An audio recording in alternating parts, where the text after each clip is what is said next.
किसान और भगवान की कहानी।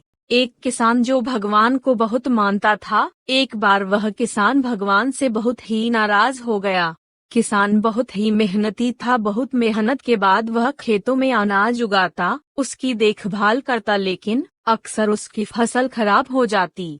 कभी बाढ़ आ जाती, कभी सूखा पड़ जाता, तो कभी तेज धूप और कभी आंधी, मतलब किसी न किसी वजह से उसकी फसल खराब हो जाती।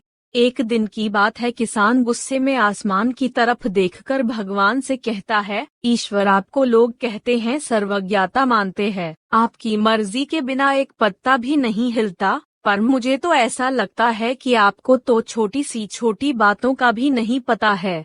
आपको तो यह भी नहीं पता है कि खेती बाड़ी कैसे होती है। अगर आपको पता होता तो हर समय जो बाढ़, आंधी और तूफान आते हैं वो फिर कभी नहीं आते। आप नहीं जानते कि इससे कितना नुकसान होता है हम किसानों का। यदि आप मेरे हाथ में ऐसी शक्ति दे दे कि जैसे मैं चाहूँ वैसा मौसम कर दूं, फिर आप देखना मैं अन्न के भंडार लगा दूंगा।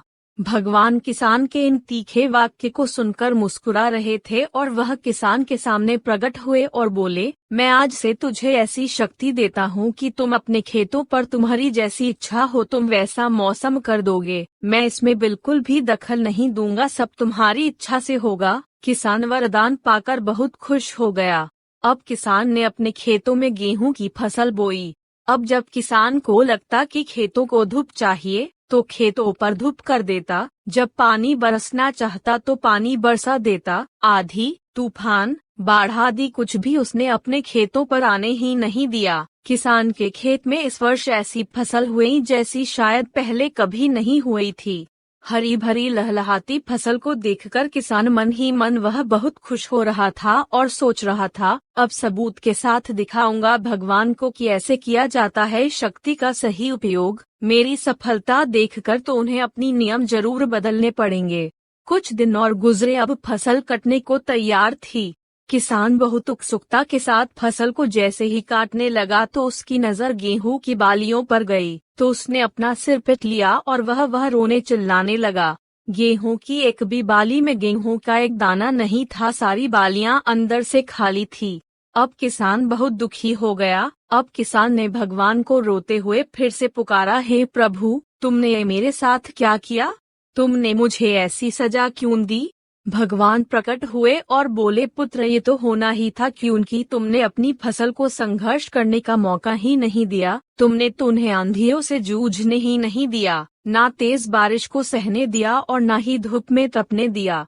तुमने अपने खेतों को एक भी चुनौती का सामना तो करने नहीं दिया ना, इसीलिए तुम्हारी सारी फसल अंदर से खोखली रह गई। जब आंधी, तूफान, तेज बारिश और तेज धूप पड़ती है तभी ये पौधे अपने अस्तित्व को बचाने के लिए संघर्ष करते हैं, और इसी संघर्ष से जो बल पैदा होता है, जिसमें शक्ति होती है, ऊर्जा होती है, और इसी ऊर्जा पूर्ति को तूने अपने खेतों को करने नहीं दिया। तेरे खेतों में बालियां सिर्फ इसीलिए नहीं फूटी क्योंकि तुमने उन्हें कठिन परिस्थितियों से गुजरने ही नहीं दिया जहां उनके अस्तित्व का जन्म होना था। याद रखना, सोना तब तक सोना नहीं होता है, वह आग में तपने, गलने और हथौड़े से पीटने जैसे संघर्षों से होकर नहीं गुजरता है। कोयले का टुकड़ा भी हीरा तभी बनता है जब वह उच्च दाब और उच्च ताप की मुश्किल परिस्थितियों से गुजरता है। इसी तरह अगर हमारी जिंदगी में कोई संघर्ष ही ना हो, कोई चुनौती ही ना हो, तो हम भी इन गेहूं की बालियों की तरह खोखले रह जाएंगे। हमारा भी कोई अस्तित्व नहीं होगा।